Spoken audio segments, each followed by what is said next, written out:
Okay, yeah, because like I said, up here in Canada, in some city called Estevan, I thought these people were messing with me because they asked me to come and help them.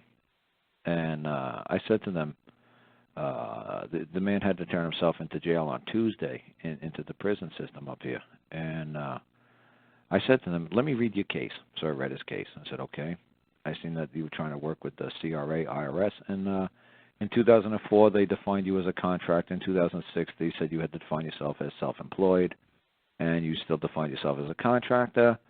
So you broke the rule, but no harm intended because you were led to believe that you were doing everything according to 204, but you just never bothered reading the amended code in 2006. He said, that's right.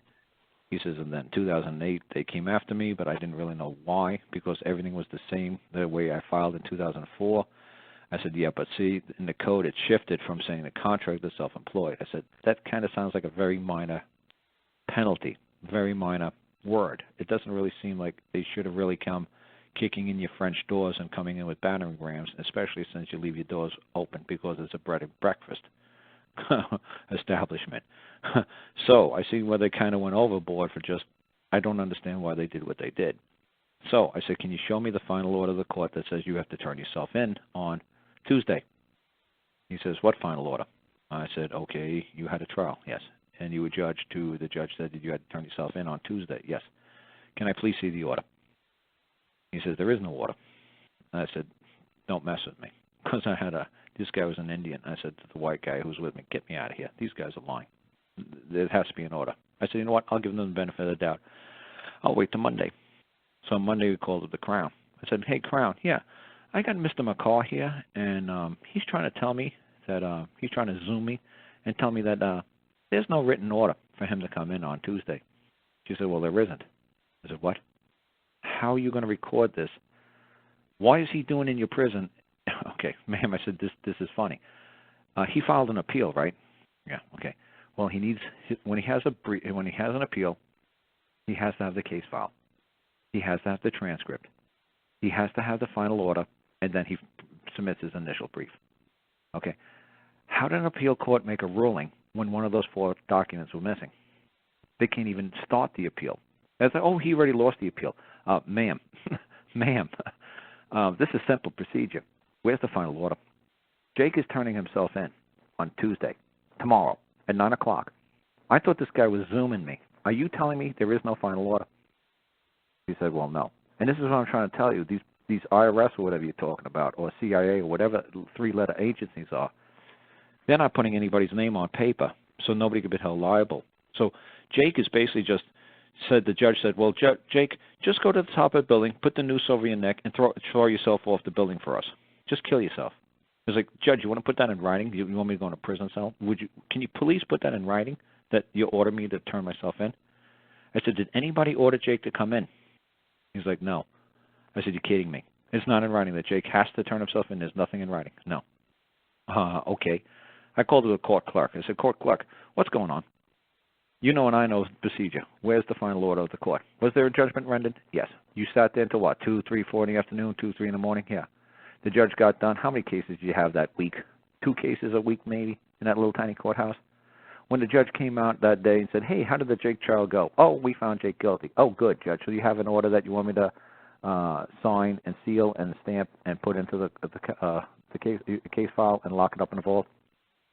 I said, where did the order? It should have said basically, by the ruling of the Estevan Court, I, the judge, duly elected, signed, sworn, witnessed on this day that Jake was rendered to be custody of the, Crown, whatever division, Regina, Saskatchewan, on the 18th, 2014. That piece of paper, man. That piece of paper that the judge signed, you signed, and you put a timestamp on it, and you filed. Where's the final order that Jake had to have to file the appeal? Where's the final order? They said, we never made one.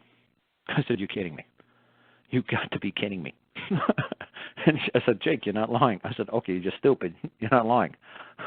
I said, and he said, like, Dean Clifford was up there, and somebody named Gavin was up there. I said, and nobody noticed. Nobody noticed that there was no final order. How are you people just turning yourselves into jail? So we wrote a nice little claim, against Gavin, not Gavin, the folks in Estevan.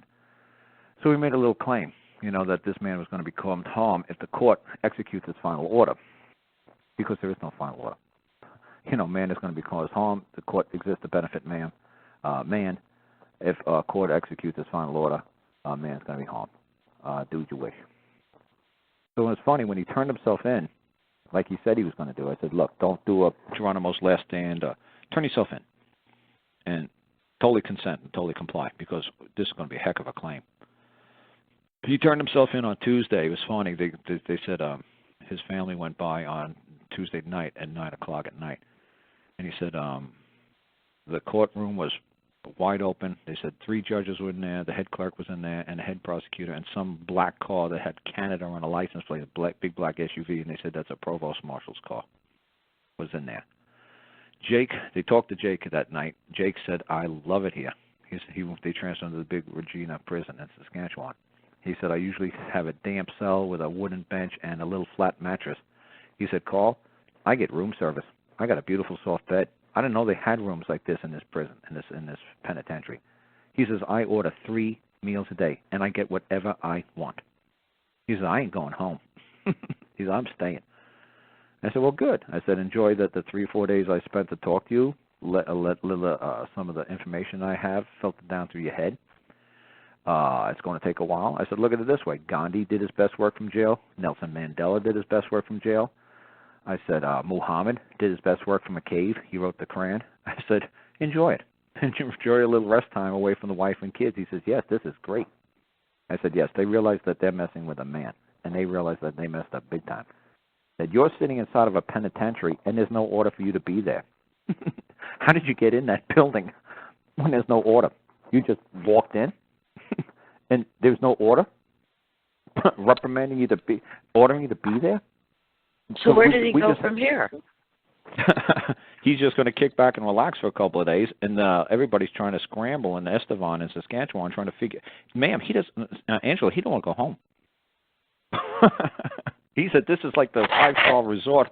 He doesn't want to go home. He said this is like a 5-star resort. He said I never knew they had jail cells this wonderful in prison. I said, did you ever ask when you ever went to jail before? Did you ever ask if you got better accommodations? I'm a man, and you're here to benefit me, and this jail cell is going to cause me harm, and I know you don't want to cause me harm. I'm a man, right? So they're causing him absolutely no harm. Okay, but at some point in time, he's going to want to go home. He probably has responsibilities. He's going to want to go home eventually. Right? I'm sure they're going to just say, look, there's been a terrible grave error. Hope you forgive us. Yeah, we realized they're going to blame some. You know what they showed him? They showed him like this long form. I got to get a copy of this long form. You're going to laugh your behind off. It just said he owed $14,000. It didn't say go about going to jail, but it said it was a CRA, like an IRS long form. And it said something about he owed $114,000. And the court clerk, I said, that's the best you could find on Jake's case is somebody named Lululemon. Who's Lululemon? He's like, well, that was some girl who would just go from province to province and sign paper on behalf of CRA. I said, like IRS. I said, okay, great. Where is the paperwork that was signed by the judge who was seated that day on, back in like 2012, 2013, whenever this trial was? What did he witness that day? What's the piece of paper that he witnessed the judgment of the court? Where is that final order? Because you can't have a final appeal without a final order. You can't appeal something in the middle of the trial. You have to wait until the final judgment comes in. Where is the freaking court order? The order of the court. Where is it? Well, this is the best we got is Lululemon. Where can we find Lululemon? You know what the court clerk said? Well, she was kind of a young girl, and she found a man, and she fell in love, and she went off, and we can't find her again. I said, this is the most ridiculous nonsense I've ever heard in my life. That is ridiculous. Yeah, so like I said, we got to get that. We got to get those people on your show next week if they want to get them on. The wife's name was Karen, and the other guy was Donald Allen, and they were like, this is when they met me, and I was like, I read the whole entire case file, and I said, okay, you made a little mistake. You should have declared yourself as a self-employed and not a contractor, but no big deal. I said, that's what my mom does for a living. She'll sit and she'll look at the computer, and she does tax preparing for people or helps people with businesses. And she'll look at the computer with wake up in the morning, a cup of coffee, says there have been any amendments in the code. I got a 347 customer, a 322 customer, a 511 customer, and she'll just scan. Oh, no amendments in those codes. Okay, I don't have to modify anybody's IRS return, and that's it. But these people who they're doing an IRS tax return, maybe they did it 100% correct in 2004. And like Dean, they changed the code on him just at the first of the year, whatever they changed the code on him. So when he went to work back through the code that he believed was still legitimate and good, when he found out, they changed the code on me. There. So everything that you put in there before that you're putting in now is either illegal, could get you in a lot of trouble, or just makes absolutely no freaking sense because you're not a code decipherer, so stop using that code.